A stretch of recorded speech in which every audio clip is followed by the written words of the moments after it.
Welcome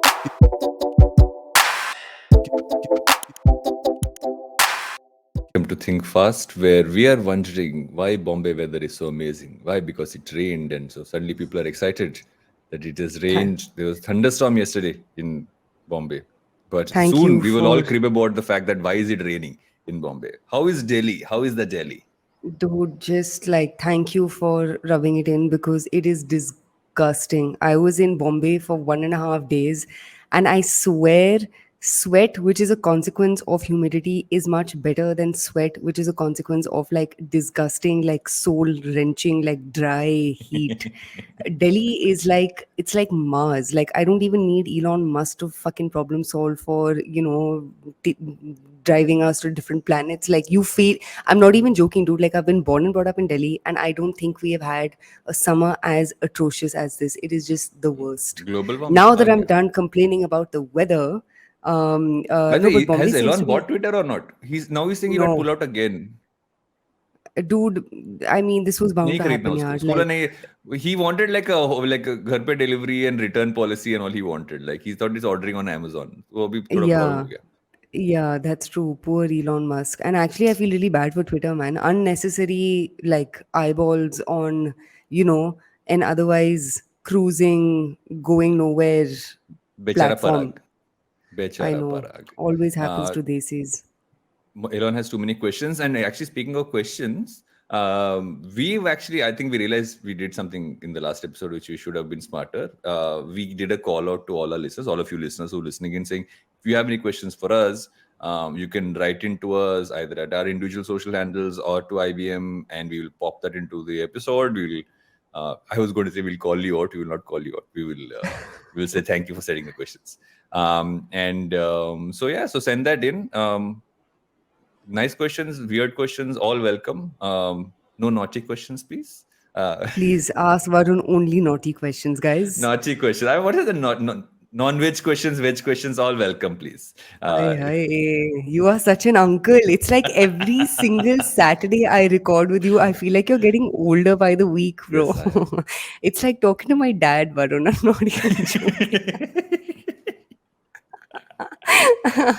And not to और reiterate क्या the चल रहा age है बेटा difference. आजकल? Oh my God. आपने कायरा के बारे में सुना पापा जी? I'm sure you're one of the uncles creeping up Carol को on मैं बहुत लाइक Kyra. करता हूँ मैं कैरोल को Oh my God.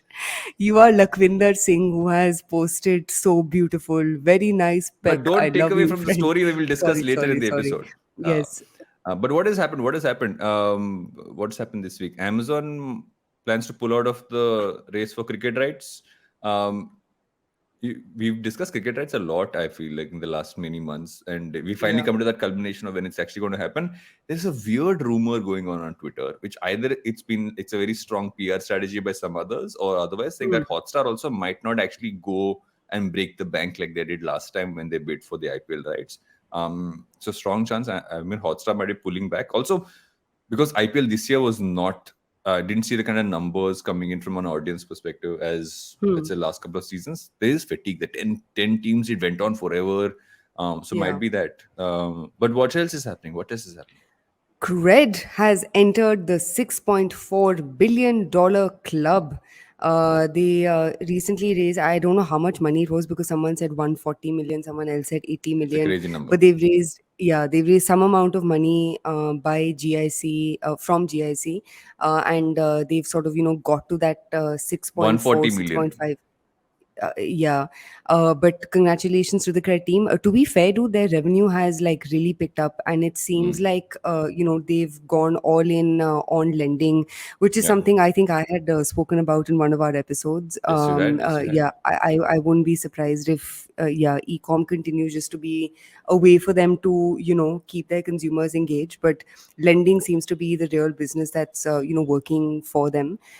In other news, Kering, which basically owns Gucci, they've Mm. recruited a Tiffany executive to run their Chinese operations. This I actually found super interesting because thanks to obviously coronavirus and generally China not being very democratic, there's been a clampdown of all things associated with China, right? And I Mm. think globally, a lot of the questions that have been coming up has been, why does this country have so much power, and you see it in the numbers, right? Yeah. When I was reading this article, one thing that stood out was for a company like Gucci, over 50% of their revenue comes from China. So, if you're in luxury, you just cannot ignore your Chinese strategy. And you're seeing that happen across the board with the Mm. LVs, Tiffany's, etc., of the world. So that's what's happening on the luxury front. What else? What else? Reserve Bank of India is recommending connecting credit cards to UPI. This whole credit card fiasco of taking of this, like not allowing international transactions, all that stuff. I'm guessing this is a good way to kind of combat that. Although Hmm. it's only for RuPay cards, not Visa and Mastercard yet. Hmm. So I think it'll take some time, but it seems to be a smart way to do it. You can honestly just leave your credit card at home then, and you can do credit card transactions without even carrying that card along. So at some point, I feel the more you think about UPI should be something we should export to the world. Yeah. When you leave the country, you realize that, oh my god, you guys still use cards. Yeah. It's become like that kind of a thing. But that's another piece that happened. India is the first market to have Puma shopping app. Um, that's Yeah. So this very was interesting. actually, dude, interesting. And also, I didn't realize this because maybe I'm not much of a Puma shopper, but Okay. Puma across all e-com platforms is doing fantastically well. I know that they're one of the top sellers on Mintra, if I'm not mistaken. And I think similarly with other, fashion apps, like I think they're doing fairly well for Nykaa, fairly well for Agio and the likes. But yeah, Desis apparently love their Puma. We should do like a Yes. dissection of like what has made Puma, not just stick around in India, but also grow with the Yeah. Indian female shopper They're reasonably next prevalent time. actually in the Indian market. 4J weeks trial begins in 1 second. My dog barks in the background. Uh, 4-day work week trial starts off in the UK. It's the biggest pilot. The government's moving the whole country to a 4-day work week.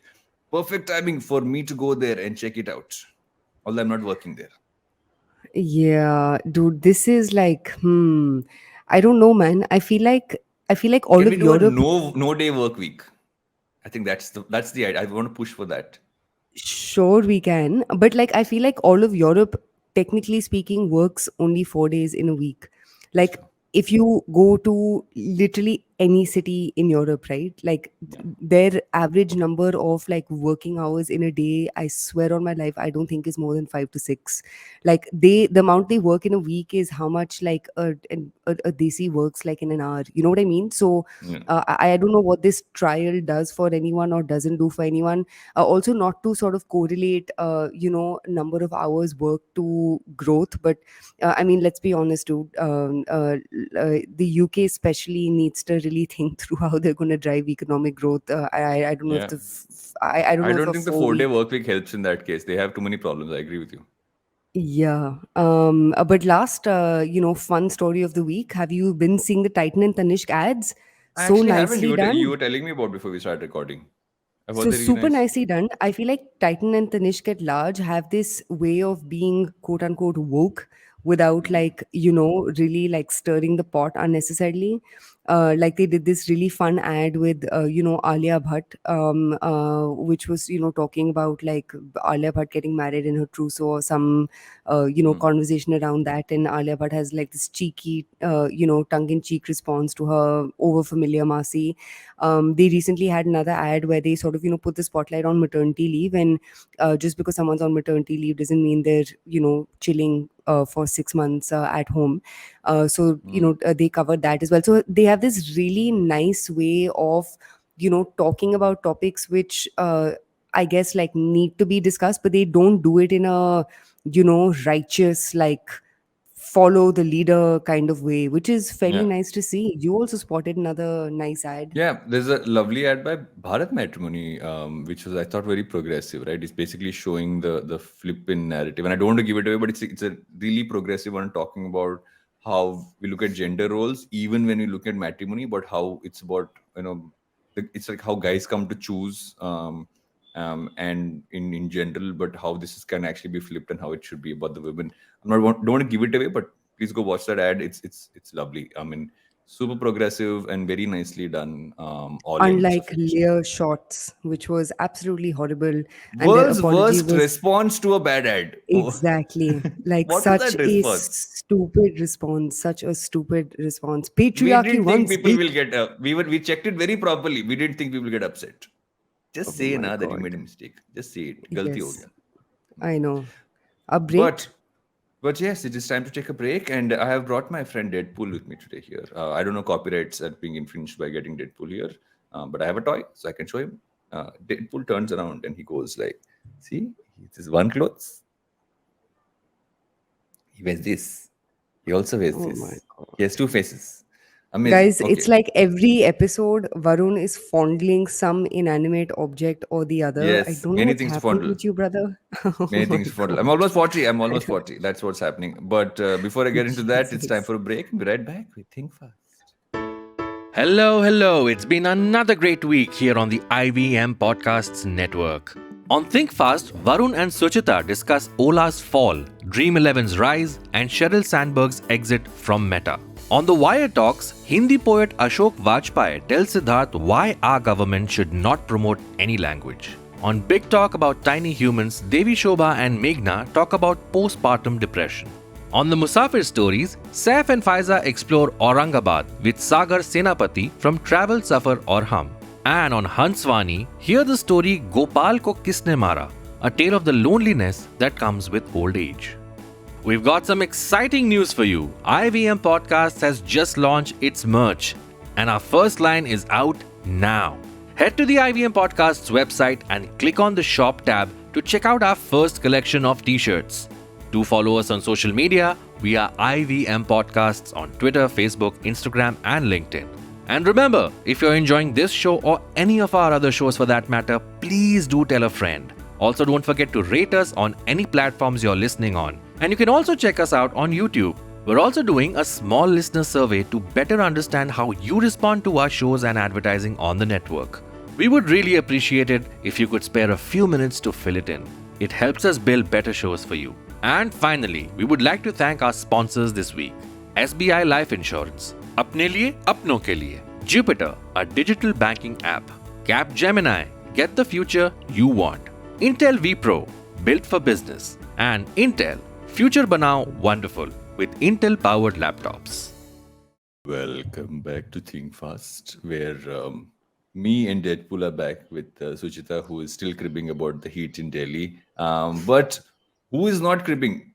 Physicswallah is not cribbing. Do you know about Physicswallah at all, Suchita? Have you heard of this I company? saw them on Twitter because they raised some obnoxious amounts of money at an obnoxious $100 million. valuation. Yes. So it's a super interesting company, right? So it started by Alak Pandey in 2016, and so he was like, doing all your online and offline courses on like IIT, JEE, except the name Physicswallah because you're teaching physics and you kind of getting into all of that stuff. A lot of Hmm. lectures, live classes, etc. He's become the prime like driver for anybody who's preparing for IIT or NEET or any of the engineering ones right now. Interestingly, has always focused on two things, which is profitability and also to kind of give back. So, for instance, there is an entire program to kind of help people who can't afford these courses to be able to get access to it and stuff like that. Also, famously, and this is like it's there in all the articles, but it basically everywhere it says that it's a rumor because you can't. There's no like thing to back it up. That supposedly was offered like some insane amount of money by an academy Hmm. to kind of come on board, but he said no, saying because it doesn't align to that, and has never spent money on marketing. So he's profitable, never spent money on marketing, and he's a unicorn now and raised $100 Hmm. million. So it's a great story. Yeah, I mean, it is a great story, but I mean, my question would be why raise money? You know what I mean? Like so as per these numbers, they posted profits of 6.92 CR in FY21. Their revenue, which doesn't seem groundbreaking, in the same financial year was about 24.6 crores, but apparently their revenue, Yeah, the profits are about 12x. 6.9 crores. Yeah. But their revenue has apparently gone from 25, close to 25 CR to 350 crores, is what they're saying they will reach or have attained in FY22, which is the financial year that just got done. I don't know. My question is like, why, why raise so much money? So, And not to say that they haven't got good investors backing them. Like GSV is mm. known for their edtech bets, as to some extent is Westbridge. But why raise money if you're making 6.92 crores in profit? So, as someone who's actually been for some of those coach, I mean, the early days before all the unacademy, etc., I went for IT coaching back in the day. Hmm. Crashed and burned very quickly in that whole space of things. Definitely did not get into IIT, but the offline classes become super important because Yeah, as much as you do stuff online, the offline part really helps. Which is why even if you get a Byju's and the, I think Unacademy. Akash, no, Akash, Unacademy just got this shit with Allen Career Institute. Didn't you see that yeah, video? I saw that video. Oh my Uh, God, that guy with yeah. the tika, very creepy, It's like full so the like, thing is this, right? gangster vibes. I have a feeling this is for offline scale up. Hmm. But he's also, and everyone's actually been asking about why he raised, because he's always said, I'm focused on these things. I don't necessarily need to raise, but he has finally raised. So Hmm. I guess some things happened for him to want to scale more. But all in all, I mean, seems to be, I mean, there's only positive things that people say about him. I have not heard any negative news Hmm. anything which I checked about him. So all in all seems to be like a smart person focusing on profits, but also like kind of giving back and things like that, and growing it right. So hopefully this $100 million doesn't dilute that. Yeah, I mean, I think if you look at just the edtech landscape at large right now, right? One point that you brought up was everyone is focusing on offline. So Unacademy is also, like going balls to wall with their offline focus. What Varun and I were talking about, dear listeners, was there's another really popular offline, learning institute called Allen. Why the hell is it even called Allen to begin with? But whatever, right? So there's another offline institute called Allen. The guy who like runs Allen, who's this very like what's the right word for it?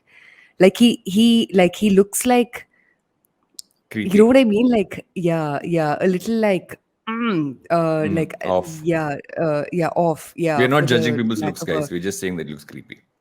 Yes, that's correct. Not judging him by his looks, but based on his looks, he creepy दिखता Yeah. है. Yes. But in any case, so just getting back to it, so offline has been one. I think the second is I don't know, man. In the milieu of all of these, edtech and wannabe edtech platforms, the only two things that seem to really be working is what Byju's has done, which is this like psychotic sales and distribution engine that they've built. Like most of Byju's team is literally just sales folks, and there's this running joke about how even Byju is in edtech. It's technically like a a textbook slash like hardware distribution company, because Mm, essentially all digital things aside, everything just comes down to the tangibility, the tangible thing through which those classes are consumed, right? Which in Baiju's case, if I'm not mistaken, are like tablets or whatever else it is that they sell to parents and this that and the other. It's not even subscription. Unacademy did make headway through all that they've done through digital subscriptions. And if you even hear Gaurav Munjal speak, he talks a lot about how he wants to be a product first and a product led mm, company. But I think the yeah. harsh reality that comes out in across all edtech companies is, technology and all is cool, but the second the levers need to change to, actually showing scale, you end up doing things like what an academy is doing right now, which is, Mm, going offline, very aggressive, sales teams, distribution of hardware, textbooks, reading material, plus. So you see a lot of that happen. So I think the larger question to ask over here is there genuinely any technology in edtech, or so is even most of this, it right? just hmm, Even Physicswallah was a YouTube channel, obviously scaled entirely of YouTube. Large amount of the revenue that they've made has also been off like YouTube ads and stuff like that, right? hmm, And I mean, just looking at I just went through another article, and their numbers they're claiming they'll make next this year. I know I'm hmm, mumbling here. is 350 crores is the revenue they are forecasting for 2022, which is obviously like a massive jump from what last year's numbers Hmm. were. And they're also moving to an app model. They're going because Hmm. they realize a bunch of stuff which they want to do in the courses on the online space they can't do on YouTube. So they've actually moving to the app model. So I'm guessing part of that goes into scaling that and also sales. But I agree with you. Is that edtech is largely still I would say at least 50% offline and 50% online. And Hmm. I don't think that will change. The idea of being pure online, I don't think works in the long term, especially for categories like this. Yeah. It might work for courses for professionals. Well, Yeah. let's say somebody's upskilling, etc. That might be where it will work because it'll be easier for them to not have to go to an offline center. But if you are targeting this category of, let's say, engineering, medical, that entire bunch, Yeah. Yeah. Yeah. you got to put them in person. You can't run away from it. Let's switch gears, man. I want to. My first story for today is purple. So, for those of you who are uninitiated, एक purple जमाने is. में मेरा favourite colour होता था purple. Oh my God. But Pantone color of the year is Peri Peri Purple. In any case, Perry so Perry. purple. Oh God, Varun, just focus, yaar. Sun le, Sorry, mere bhai. Okay, sorry, so sorry. purple, ladies and gents, is in the news because they have raised $33 million, which has sort of bumped them into the unicorn club. They're the 102nd unicorn in India. And of course, Purple, for those of you who don't know, is a marketplace for beauty and personal care products and goods. That said, actually a chunk of their revenue, so I think majority of their revenue comes through their own private labels. So they've launched a bunch of private labels from NYB to Good Vibes and a couple of others.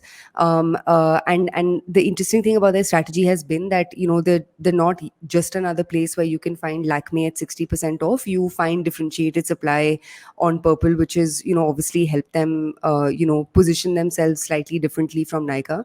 Interestingly Mm. enough, both Purple and Nykaa started out at the same time, and it seems like Purple's really, like that saying, right, rising tide lifts all boats. So I think Nykaa's little like IPO pop has also given Purple, the additional momentum that the company may or may not have needed to be, in the limelight. And at least I see people talking about Purple much more than before. So your TLDR on Purple and their strategy of going private label first and heavy. I guess private label makes sense for the kind of consumer they're going after as well. I think the consumer they're Hmm. kind of going after will also kind of. It's not like you'd want something non-mainstream, but I feel that it's a good way to target. You can keep prices under control, yet kind of target smartly and grow. So I think it's been Hmm. smart for them to go private label. In the case that because of the consumer they're primarily targeting, which is not necessarily just the upper tier one kind of a category, which I feel that Nykaa and even like MyGlam kind of our favorite MyGlam has not. We have not spoken about MyGlam in a while. Yeah, man, All tend so to go after. quiet. कुछ हो नहीं रहा है वहाँ पे. Yeah. No acquisitions. What's happening? Oh my God. Um, oh my Winter god. must be here. Yes. Yeah. But I feel it's good to see purple kind of evolve. It's also like there's the question of does the Bharat consumer, does the non-tier one consumer actually buy stuff? Hopefully, their growth shows that there is something there, but I still think we're far away from seeing that consumer really kind of scale up. What do you think? Yeah, I think the things that have definitely given them a head start, so to speak. Okay, first let me start by running through like the things I really like about the company. Right, they Mm, have typical Bloom companies, and I can say this because we're a Bloom company as well. But slow and steady wins the race, right? So yeah. been like at it for a while, built it up brick by brick. It's also like three male co-founders wanting to build beauty for female customers in tier 2 plus India, which is fascinating, and really goes to show that if you care enough about a problem, you'll Mm, figure out ways to solve it irrespective of how much of the problem may or may not be directly yours. applicable Yeah. to you. I think also in the recent past they've done a couple of like celebrity partnerships. So for example, I think they had Sara Ali Khan promoting their app in the middle, through Mm, some sale event or the other. They also seem to have really picked up the ball on like influencer marketing and the like. So I think the thing that obviously is really great to see about companies like Purple and Nykaa is that story of mm, great businesses aren't built overnight, right? This has been a company that's been over 10 years in the making to get into the unicorn club. And they've had their fair share of struggles, right? I think for them, like their one big win was that Goldman Sachs round that they raised, right before COVID, so 2018, 2019. And ever since then, they've, sort of grown from strength to strength. I think the advantage that Purple has, and I don't know how long the advantage will last for, to be honest, but I think the advantage that they have over their competitors, and just to be clear, beauty is a large enough market, right? So it's not a, and even in the US, it's not a one size fits all, right? In the US, you also have Sephora, you have Ulta Beauty, you have There's so individual many. brands that have done exactly. You have Every individual celebrity has brands their who've own done. brand now. Exactly. And you've also got like large scale retailers like, Target, etc., really focus on what their beauty strategy, needs to be. So and if you have to like juxtapose that to India, you've of course got Shoppers Stop, which is your OG offline, beauty sort of like retailer. You've got Nykaa that evidently has crushed it. I think Purple's short to midterm advantage has been this like private label strategy of theirs, which is launch your own brands, build those brands out, use those brands to drive both top of funnel and top line and bottom line for you. But I Mm. think the challenge that all these companies will face over time is everyone is going into beauty, right? Mintra's figuring out what their beauty angle is, Amazon is suddenly taking beauty seriously. Big Basket, I remember reading some obscure article about Big Basket also wanting to get into BPC as a space. So I think it's like everyone's trying to get into each other's territory. So I Mm. wonder what Purple's like long term play will be. Like for example, you've Yeah. seen Nykaa get into fashion and home, right? Yeah. Will Purple go multi category? I don't know. Nykaa's sort of started tier one and then went into tier 2, tier 3 plus.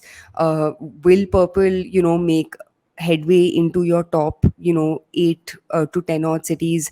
Only time will tell, but yeah, the space is heating up, man. But I actually don't have much more to add on the purple story. But what I feel is good is the fact that I'm very gung ho whenever I see someone doing well in the non-tier one market, because I think that's the Yeah. only way we can grow as a marketplace, as an economy. So I'm hoping they figure out more things to add in there and they kind of scale as well.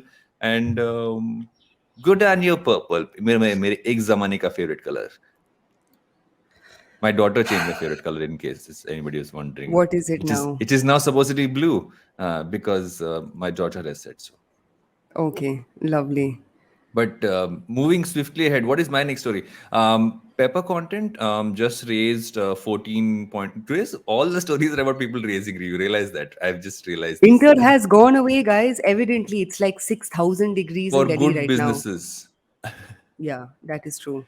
So Pepper Content raised 14.3 million. Their Series A. Pepper's actually a super interesting company. They founded out of Bits Pilani Hostel Hmm. by Anirudh Singla and Rishabh Shekhar. And the idea was simply this: is that can we become a marketplace aggregator for freelancers in the content Hmm. space? So they start off with writers, language translators, all that stuff. But they've now scaled to, like, let's say, design, video, animation, etc. They've even built like an AI tool for captioning. So they've scaled a lot in recent times. I think the pandemic also really helped them, because brands really were looking for ways to kind of hone in on this. A lot of the new age brands do work with them, but they've been able to get in like work from a lot of traditional companies as well now. So all in all, it's been smart growth for them. Adding the tech stack in there was actually a smart move, because it takes them beyond just being reliant on people. I think over time that might be a space which they might grow in, and they're looking to expand into the American market, which is why they've raised this round. So before I get deeper into this, first thoughts on Pepper's strategy and how they've grown. So I've had a chance to interact with the founder once, and I think we tried using, The AI tool. I was going to call them Purple. No, we tried using Pepper's SEO content services or whatever. So couple of things. One, I think the space is super interesting, and Yeah. you've seen platforms like Grammarly, for example, take such a specific use case of like clean and clear grammar and build a fantastic business off of it, right? And that imagine is only like one part of content. So I really love their like mission statement about how you literally cannot exist on the internet if you're not thinking about your content marketing. Yeah. I do think, and I'm sure we'll get into the business more deeply, but I do think this will be an operations heavy business. I know they've tried a It lot of is. things around NLP and this, that, and the other, and basically technology is built on top of, I'm forgetting the thing. Oh God, what is it called? G something. In any case, so basically they build technology on top of a lot of like language processing, But databases and the likes. But I think their business will be operation heavy, yeah.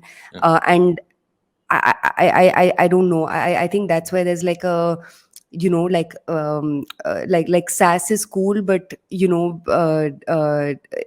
it really software as a service? I don't know. But before we get into how they classify or don't classify their Mm. business, I love the space that they're in. I love the category that they're in, and I think the founder is really cool, man. Yeah, yeah. I've really enjoyed my interactions with Anirudh. Yeah, he's super like super focused. He's been really like he's one of those guys you have a chat with and you can see someone's really like working towards a certain vision. Like I spoke to Anirudh a bunch of times. I actually visited their office a month ago, and it's quite cool Hmm. to see how much they've scaled since I think the early days when I'd met him. What's also interesting for them is they've figured a smart way to aggregate a lot of freelancers. So I feel a large part of their operations on one end is just like people coordinating between freelancers and brands. But I agree with you that for him to truly scale and not have to operationally grow as much. And one of the things which actually is there in the article as well, which we've kind of sourced a bunch of this stuff from, is also that they're building a SaaS service that's going to enable companies to manage their content operations on the platform, right? So at some point, you become almost the backbone to manage content and also created with the AI tool, which I found super interesting because it did give some really good results when we tried it out as well. We've tried both working with Pepper and the AI tool at Glitch and a few other WP companies. So it's been something we've kind of pushed out and we realized it does help. It's Hmm. almost like a good add-on for people to have, even if you have Yeah. like copywriters in the mix. But I think the smart way to scale for them is to go to the US because they'll obviously make a lot more revenue with the dollar. Yeah. Also, like, I think they're a good tool for, how do I say this? Like, companies for whom content may not be a core part of their strategy, and Hmm. also companies who, frankly, are like earning enough. Because, for example, just our experience, but when we use them, we found them to be much more expensive than working with an in-house content writer, right? Hmm. Who could have 3 to 4 years of work experience. But remember, for us, because we That's the have core like, business. exactly, like, and also we have a point of view on our content, right? So Yeah. I can't This is plug outsource. and play. Yeah, yeah, I agree with you. Exactly. So I think this is great. Like, if you just need like SEO content pumped out, or you need like fillers for some ancillary business E-com that you're actually. running. One of the biggest growth Ecom, but drivers has actually been like uh, companies who say, okay, I want to just build the e-com content out, just do that for me. Again, if it's not yeah, their primary focus of growth, yeah. that's where they've actually been able to plug in as well. Yeah, but I think the challenge that they'll run into is, and actually, what will be very important for their business is to have a diverse set of clients. Like, I can't Hmm. see them, because otherwise it'll just basically become the same content regurgitated for Hmm. three ecom platforms with just Yeah. like the syntax or like the sentence structure change, right? So Yeah. I think what will be really really important for them, because that's the biggest issue with content, right? Like, for instance, even if you had to Google search things to do in Paharganj, for example, right now, Hmm. what you'll see, and you should actually do this for fun, like you'll see like 200 links show up. Each of those 200 links will be like a cut copy paste of each each other, right? Hmm. So, and that's the biggest, actually the biggest challenge in content today is how do you differentiate your content from 20 of your competitors. And the Yes. only way to do that is by having a point of view. So I don't know, but like, I love what they're building, but it would be interesting for them to think about questions like this, which is, Yeah, if yeah. we have too many clients in the same category, how do we make sure that one person's content is different from the other? And that's where, having like, editors, or like not even editors, like let me rephrase it, like researchers, right? People who have a strong sense of what content strategy needs to be, that will Mm. be super critical for them as they scale and grow, before all their content is just a replica of something that they may have done before. Speaking of content strategy, we actually wait 1 second. Is it time for a break? I think it is time for a break. We should take a Yes. break. We come back and say, "Kaun hai Kyra? Kyra kaun hai?" Welcome back to Think Fast. And are you a hustler, Suchita? Are you a hustler? Is hustle culture your thing? Oh, this is you segueing into a story. I like it. I Yes, like it. yes, Uncle's yes, got skills. Am I a yes. hustler? I don't know, man. It depends on like the week and the months. But now that Varun has like prodded me to get along with the story, so Varun, you and I were talking about how this guy called, what's his name, Raj Rachamani. Shamani. What Yes. does he do, Vaise? I just saw his tweet. So I have no idea what his name Raj is. has been in this influencer creator circuit for a while. Massive following, like a couple million Hmm. followers on Instagram. YouTube is also like huge number. Runs a podcast called uh, damn, how can I forget it? I've been on it. Hustle culture. No, no, no. He has I a am a hustler uh, dancer. he has a podcast as well. 1 second, I will pull out the name right now. My Apologies to parents should have not named Raj's me team, who's very Raj. sweetly tagged me in all their reels. Um, what is it called? Raja What ki is it called? aayegi barat. Raja ke aage Bharat? No, no, no. I'm going It's to. called Figuring Out. Sorry, Figuring Out. Okay, Figuring Out great. is his podcast. He's had like obviously guests from across the board and stuff like that. He started off as this person who was largely a public speaker. He would kind of travel the world, talking conferences and stuff like that. Comes from a business background and things like that. Motivational speaker and a bunch of other things there. But you fill in the story then I will add more to it. So basically, guys, there is this like Jalasmi. Is he actually 24 years old? That No, is no, he's older now. wild. He's older now. He's older now. Acha, okay. But basically, there's this, like cluster fuckery of like people on Twitter who, like to post clickbaity content. And guess what, guys? The clickbaity content works because Mr. Raj Shamani, who runs a podcast called Raja Ki Aayegi Barat, he has evidently found his way to Think Fast. But really, he posted this tweet saying, if there were 24 hours in a day, I'd still want to work 26 hours. It's not Hmm. that I'm a workaholic. I just fucking love the grind. Sounds like a child. But in any case, a lot of people started calling him out, on Twitter, as always happens. Some of the call outs were in jest, which is what, Varun, you did. Yeah, But there were others who I were, replied to him and said, "Itna hustle mat karo, thoda life mein pause le lo." Nicely plugging in my other podcast, but as of course, yes, too many narcissists on Twitter, as is evident. But in any I mean, case, so considering basically, Elon Musk wants to buy it, I mean, like narcissist sir number Elon one. Musk कहाँ राज शमानी और आप कहाँ like let's not Some use those different levels names ke in the same narcissists, sentence. different That is levels. true. That is true. But in any case, so basically this guy got called out, and there were all of these things of like cancel, Raj, and how dare he say this, that, and the other. But let me ask you, man, two things. One, what do you make Hmm. of his original tweet? And second, what do you make of this like cancel call out culture that has become omnipresent, especially on Twitter? So there's a funny addition to this story is the fact that a lot of people, especially creators, etc., on Twitter, were just having fun with it, right? Someone replied saying, "Arey, ye LinkedIn ka post to Twitter pe galti se dal diya," and things like that, right? So people were having fun with it, and then there were a few articles that came out. I think the Quint and I forget someone else who wrote an article, and they took a lot of those responses seriously. So this is Hmm. what people have said seriously, and then those same people who tweeted would started posting those articles saying, "Guys, we meant this in jest." I mean, whatever Raj might post, it's not like we were trying to push him down or anything like that. But I feel the whole hustle culture conversation is a little tiring, because I mean, if somebody wants to hustle, let them hustle. Yeah. But I feel the biggest problem with hustle culture is what we construe as hustle culture, as the good part of hustle culture, because Hmm. working 24/7 doesn't mean you're hustling. Being like jugadu, being able to get things done through is more hustle, if you ask me. Because I've always believed that it's not like overdoing things doesn't get you through, but doing it smartly, having that this thing there. But this is Twitter culture. I mean, people post this stuff. I mean, it was a very clickbaity tweet. He got all the clickbait for it. So I feel that at Yeah. some level, people got onto exactly Jokes the on us reaction he also. wanted. Yeah, people got onto the Yeah. reaction exactly that he wanted.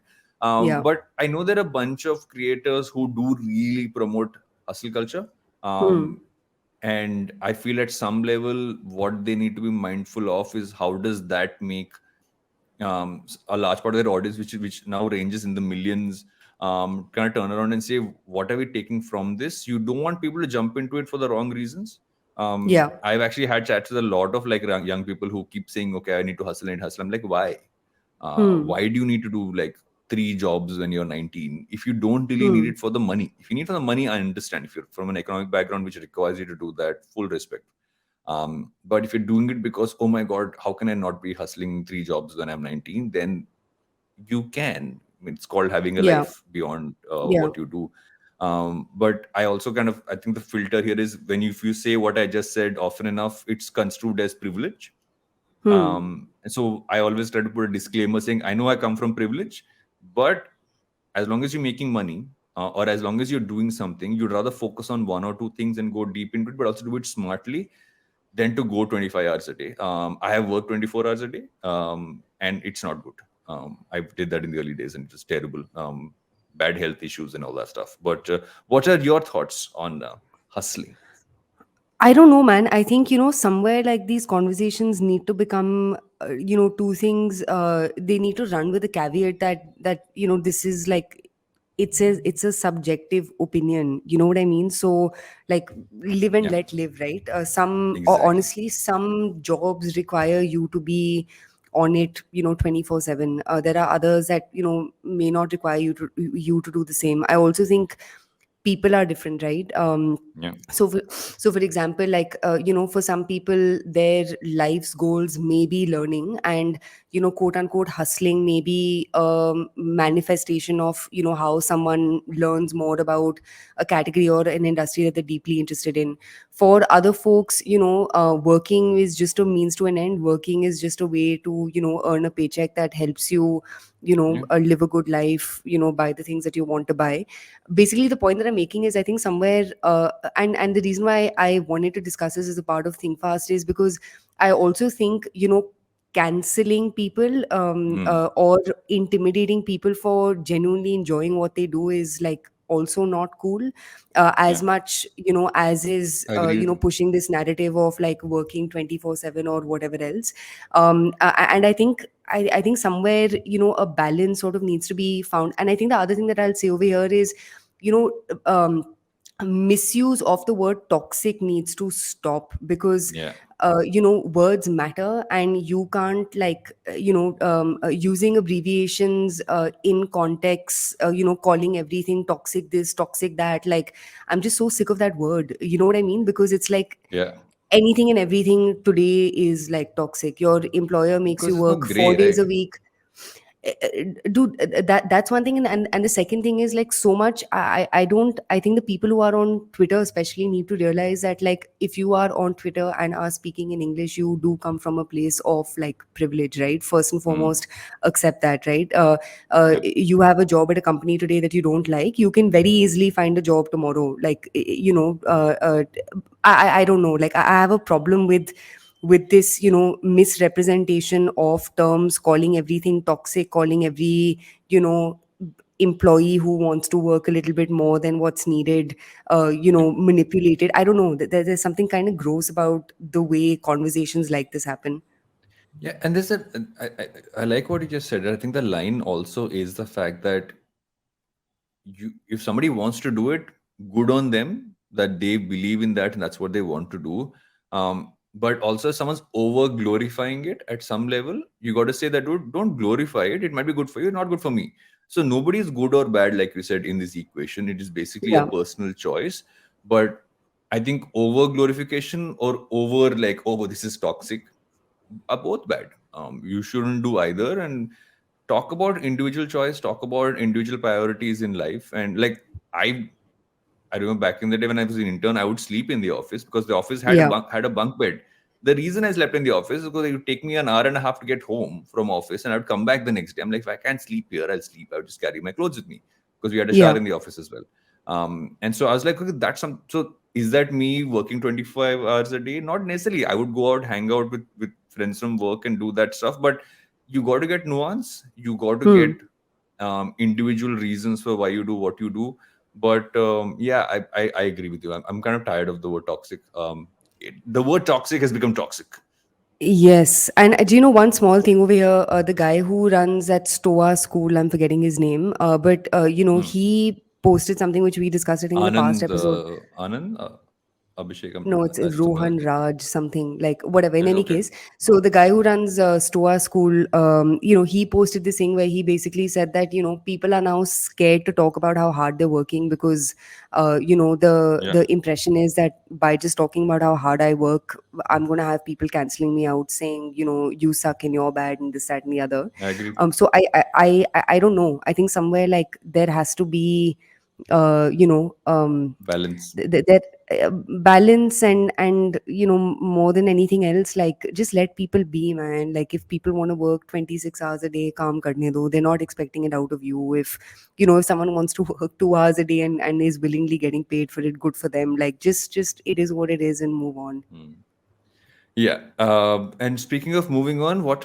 Oh yes. Oh, my favorite story of the week is here. Have you seen Kyra yet? Kyra.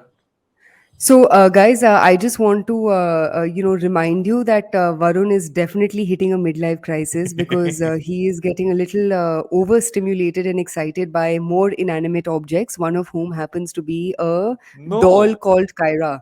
Yes. So I was intrigued by this entire story because it is going around saying the new India's first virtual Intrigued. influencer, digital In influencer, quotes. 21-year-old avatar, and what was she has 100K followers, mostly bots. And it was started by a 26-year-old engineer slash MBA from Chandigarh called Himanshu.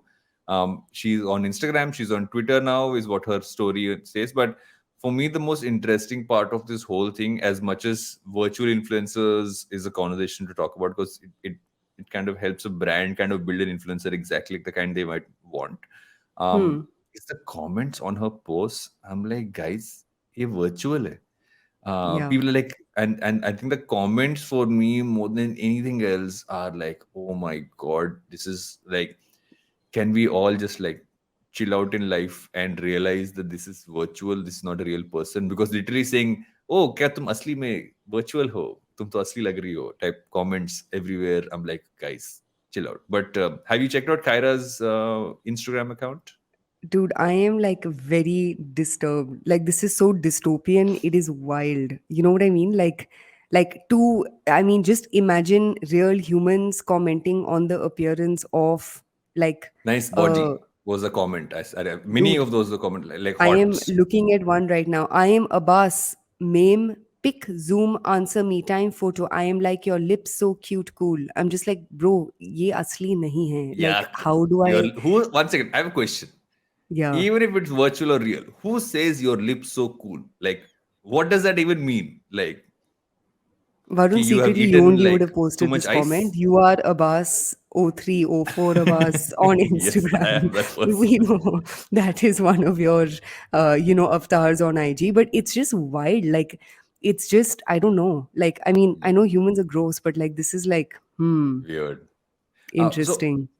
but the whole digital, rather virtual influencer thing is interesting, right? I mean, this has been a conversation for a while. There are a bunch of those across the world, and sometimes some of those you actually don't even realize are virtual. I mean, they've been created really well in that sense. But this whole point about saying that, okay, instead of having human beings as influencers, you can create the ideal kinds of influencers and just kind of content out there. As dystopian as it might seem, it feels like you can custom make it, reskin it in any form or the other, and kind of use. So there is something that is happening there, especially with the metaverse conversation kind of scaling up. But I guess all jokes aside, this seems to be a trend that isn't going to stop. It's going to go more and more. It's going to scale up a lot more. Dude, I don't know, but as a female on the internet, I am happy to. I mean, I am more than happy with Indian pervy uncles commenting on, virtual influencers and Indian pervy uncles commenting on real influencers. So if this helps you, if this helps folks get their, Yeah. oxygen or whatever the kids are calling it these days, and their like creepiness out on an inanimate, not real object, knock yourself out, fellows, knock yourselves out. As a weird connection to this, there was this video. I think there was a recent Meta announcement. I didn't see it fully, but I just saw one clip of where Mark Zuckerberg is in the metaverse and he's running through and he stops at a tree and saying, "This looks like a lovely tree. Look at those flowers." And I'm like, "Oh my god! Like, what is happening to the world around Oh us?" my god, you know who would actually make a really good virtual like object? Mark Mhm. Zuckerberg. Yeah, He yeah. literally Looks looks like an like a android. thumb. Yeah, yeah, I yeah. feel that he is already in the metaverse in the real world. I feel like in many Yeah, ways, if you think about it. yes, yeah, But we that's love you, what Mark. You make a lot of things. You have um, also. I mean, the the eternal question of Mark Zuckerberg will always be that true innovator, genius, all that stuff, but also like created a lot of stuff which has been supremely. Um, I don't want to use the word toxic, but supremely troublesome for the world. toxic. Varun is Toxic. back. But last story of the day, guys, and then we get into recommendations is what's next in tourism. So this has absolutely nothing to do with anything that we've discussed till now. But Hmm. I thought we'd switch gears and talk about an industry which we don't end up covering that much on Think Fast. Hmm. But of course, tourism is seeing all kinds of like new shoots, come out, and I'm not referring only to the sudden interest in going to the Maldives and taking pictures, It's in amazing to one go of to the resorts Maldives. there. It's a lovely place to go. I know I went like 4 years ago before it became popular. But in any case, getting back to tourism more specifically, is you're seeing a lot of like like subcategories and sub niches come out, right? So this story actually came from an article that I read about sustainable tourism picking up Mm. a fair bit, and you're seeing all things like eco lodges and ecotourism, etc. come up. Another really interesting niche that I'm very bullish on in the Indian context is is tourism around wildlife parks and sanctuaries. Mm. I went to Gir last year. I'm sure Varun, you'll go 3 years after me. But in any case, I Excuse went to me, I Gir. also went to Maldives 4 years ago. Okay, just for clarification. I went when child was 6 months old, and now she's almost Okay. 5. So technically, I might have gone before you. I'm just letting you know. Oh, that's just Maybe because कहता you're है अभी older. शेर देख के आया मैं वापस. Okay, cool. No, but guys, I'm just troubling Varun as I always do in every episode. But long story short, like, I was pleasantly surprised by one, the number of people in Gir. Second, like, not just number of people in Gir's like resorts, but also the people going to, the Gir Wildlife Sanctuary. You're suddenly seeing places like Kaziranga pick up. I know you went to Tadoba National Park Yeah, recently. yeah. um uh, but long story short, like these really cool like niches emerging. So if I had to ask you, right, if you had to bet on like one trend in the travel industry which you think will blow up, what do you think it'll be? Um, I honestly feel that stuff. Where is it? I have just mumbled my way through that response, but I feel people want to go to spaces that aren't as crowded. I feel a lot of the kind of tourism spots that are opening up where people seem to be going is literally like they might not be exotic locations, but they're really peaceful locations. Hmm. And I feel that like I've literally seen like resorts like even around Bombay, which are literally old farmhouses turned into a small place where you have like a pristine lake, you have like good food and everything else. I think people are gravitating towards that mode. Even if you look at Hmm. the Airbnb listings kind of scaled up in this space, it's been that. So I feel people are moving towards that a lot more because you had the option of going to a large resort is always there. But um, the more people I've spoken to in recent times, especially working professionals, Hmm. they're all saying, okay, I want to go away from the city, not to another like huge bunch of people in one space. I want to go to a place that feels a lot more peaceful, feels a lot more relaxed, and not too many people around. I feel Yeah. that that's where it might be gravitating. Yeah, I think one space that I hope really picks up in India specifically is design-led tourism. Like I feel like for so Mm, long, hotels and properties have been very like boxy, right? And very like standardized. But I think especially with places like there's this really cool chain, so to speak, called RAAS. mm, They have a gorgeous property in Jodhpur, which is designed by Studio Lotus. And, they've got another property in Devigarh, and they just, took over taking care of, they took over management of Raj Mahal, which is another gorgeous hotel in Jaipur. So you're seeing that, then to the point that you made, there's a lot of boutique properties coming up that also focus on design. So Jaipur, in fact, has this a very cool property called the Johri. mm. Like the and JOHRI. You guys have to check this place out on Instagram. I have a couple of friends who've like gone there. I've been to the Johri, but I haven't stayed there. The design is impeccable. Like it's literally like you feel like you're in this like like Indian modern Indian French like space, and just everything's just done so beautifully. So I hope one thing that picks up, like a niche that picks up, is just really well designed spaces. Our producer Jalasmi is adding Sujan as well, right? I've stayed at a Sujan property called Sherbag. They have like the most stunning camping furniture made by this brand called GNR Guram. Super expensive, but like gorgeous, gorgeous. Like you have to see this. It's all like, like canvas and like wood and very like British and like Raj and royal. But long story short, I am really bullish on design picking up. I think especially for your, a traveler who is discerning yet adaptive, Mm. factors like this, go a long way. I feel what's also an add-on to this is that while there are larger properties, a lot of affordable ones in this space have also come up. Like people Hmm. are building out smaller, like are taking old farmhouses, stuff like that. I know, I know a couple of people who actually moved out of Bombay, quit their jobs, and became farmers in their around Kodaikanal, and they've built this entire lovely space where you can actually go learn how to farm with How them, fun. stay there. Yeah. And so it's not that all of this has to be expensive in like design led stuff, even sustainable stuff.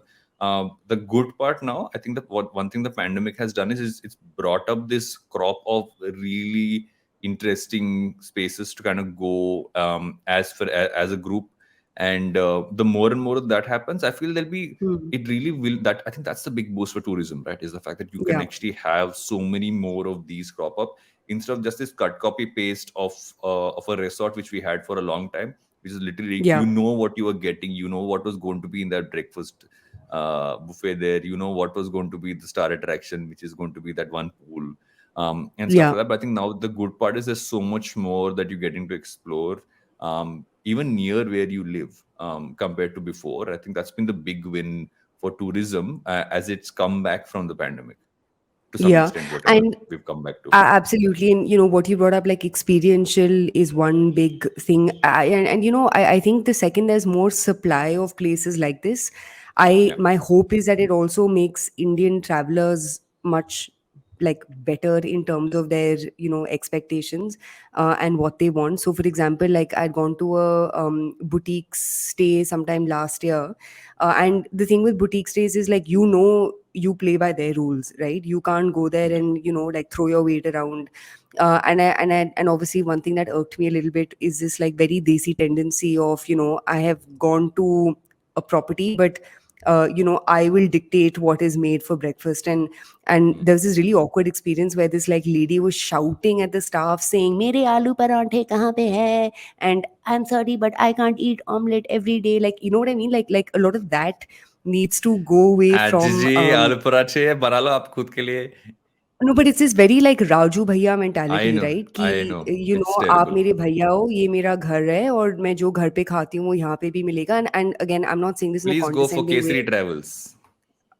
Exactly. No, but like, keeping that aside, I do think this tourist will also get with it, I agree. once there is this sort of supply that's built for, a larger sort of populace where they realize that, when you go to a place, you need to live by their rules versus, expecting everything is JW Marriott and everyone will cook you your, My big call aloo out parantha. to Kesari Travels people, and this is a disclaimer for anyone. Please do not go to places like Venice and sit in front of me when I'm trying to like soak in the experience and pull out freaking khakras Oh and my doklas. God. I'm sitting in St. Mark's Square in Venice. Auntie G has pulled out fucking doklas in front of me. I'm like, Auntie, please, आपका लाल cap और आपका ढोकला लेके please मेरे vantage points से निकलेंगे. Oh my God. I'll never forget in my life. I'm like, because I was soaking it in, and I'm not a soaker in person. I'm like, I genuinely am enjoying this space. I feel like it's a great experience that we've just gone for our honeymoon. And this one troop of red caps and dhoklas came towards me. Oh my God. No, I'm not Dude, going after those one red caps community are here. the I was worst. just like, I'm like, but oh my God, like seriously, guys. But yes, don't Can't be those handle people, it. even in India. Yeah. Yeah. Please don't. But No aloo that's it. That's parathas, our no doklas episode, for you. guys. That's our Yeah. episode. We have to come back with recommendations. I have a lovely recommendation to give, but we will do that after the break. Welcome back to Think Fast, where I am still considering what my lovely recommendation is. Let me ask Deadpool. Deadpool, what is your recommendation, my dear Varun is friends? in a mood today. I swear, thank God. I am like Because laughing my ass off. I woke up 10 minutes before this recording had to happen. So I woke up and I'm like, oh wait, I have a recording in 10 minutes. So this is Oh why this my is God, me really? silly I this in need the to morning. prepare before recordings, guys. Like, I need to take like the world's like longest dump. I need to like shower. I No, need I to will have a go nice dump after this. breakfast. I need to Recommendation, have guys, like have a good 2 hours. dump. Sorry. Okay, folks. Yes, a good dump goes a long way. It does, it does. But Yeah. the So gut okay, is your so second brain. The gut is your second brain. If you take care of your gut, then you think well. dude, I am very bullish. I know we guys are Same joking here. about like piles, No, care no, and this that the gut other. health And is very important. yeah, I totally softer wag, guys. I have a That's recommendation for actually you my if you have recommendation. gut There's a book issues. called Gut. Buy that book. It's a lovely book. It teaches you a lot about how your gut really is important to you. Great, great, great. And now that we've had literally enough shit talk, so I'll give two recommendations. I think one is a book. So I have been struggling with my reading, from the start this year because there's just been too much work going on. I picked up this book called Anna, which is a unofficial biography of Anna Wintour, and it's by Amy Odell, and it's actually a really like fun, like semi gossip page flipper kind of book. So highly recommend. Basically, if you've been struggling with getting back into reading and you just need, Hello, like madam. You're getting what. old. You recommended this book before.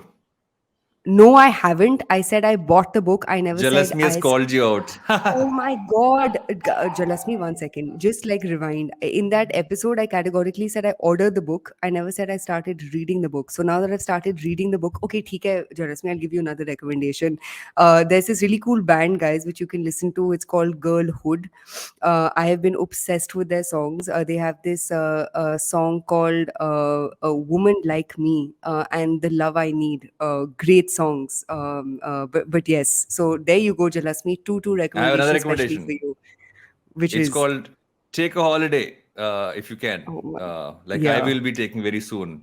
Who will How you many find as a holidays have you co-host? taken? I love this, man. You have I literally like to take gone on. holidays.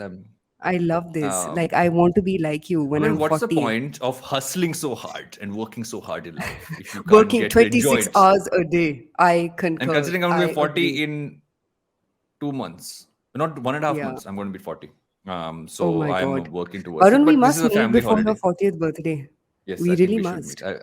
I will come Yeah, back from at the some point. London and we're meeting the 4-hour work week sampling karke.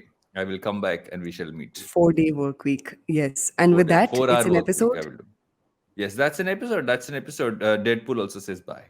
Bye, guys. Bye, Deadpool. Bye, Varun. See ya.